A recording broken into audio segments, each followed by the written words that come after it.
नमस्कार शेतकरी बंधूंनो, स्वागत आहे तुमचं आपल्या ग्रेट शेतकरी यूट्यूब चॅनलवर। बघा शेतकरी मित्रांनो, आज 21 ऑगस्ट 2026 रोजच्या आजच्या आपण संपूर्ण महाराष्ट्रामधील सोयाबीन बाजारभाव या व्हिडिओच्या माध्यमातून लाईव्ह स्वरूपात जाणून घेणार आहोत। तत्पूर्वी आपण चॅनलवर नवीन असाल चॅनलला सबस्क्राइब करायला विसरू नका। बघा शेतकरी मित्रांनो, महाराष्ट्रामधील सोयाबीनचे बाजारभाव 6700 ते 6500 रुपये दरम्यान चालू आहेत। चला तर आपण सविस्तररित्या बाजारभाव जाणून घेऊया।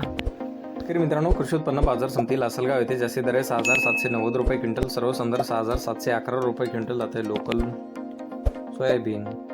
बघा पुढील बाजार समिती बार्शी येथे जास्तीत दर 6400 रुपये क्विंटल जाते लोकल सोयाबीन। बघा पुढील बाजार समिती माजलगाव बीड येथे जास्तीत दर 6475 रुपये क्विंटल जाते लोकल सोयाबीन।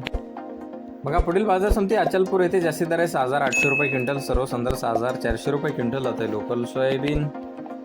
बघा पुढील बाजार समिती लोहा नांदेड येथे जास्तीत दर 6741 रुपये क्विंटल जाते लोकल सोयाबीन। बघा पुढील बाजार समिती मानोरा येथे जास्तीत दर 6600 रुपये क्विंटल जाते लोकल सोयाबीन। बघा पुढील बाजार समिती लासलगाव निफाड येथे जास्तीत दर 6736 रुपये क्विंटल जाते पांढरा सोयाबीन। बघा पुढील बाजार समिती लातूर येथे जास्तीत दर 6960 रुपये क्विंटल जाते पिवळा सोयाबीन।